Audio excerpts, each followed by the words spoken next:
Sveiki, mėlyjeji. Iki filmavimo pradžios liko vos 24 dienos. Aš važinėdama po šalis ir susitinkdama su išeiviais, kalbuosi apie šį filmą Tarp dviejų žemių.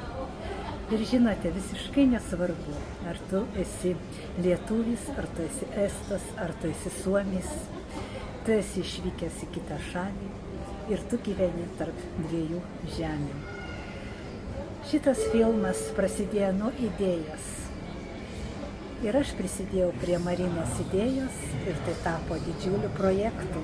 Jūs matote, kaip mes važinėjam per bendruomenę, susitinkam su žmonėmis, bendraujam ir visi su didžiuliu džiaugsmu laukia šito filmo.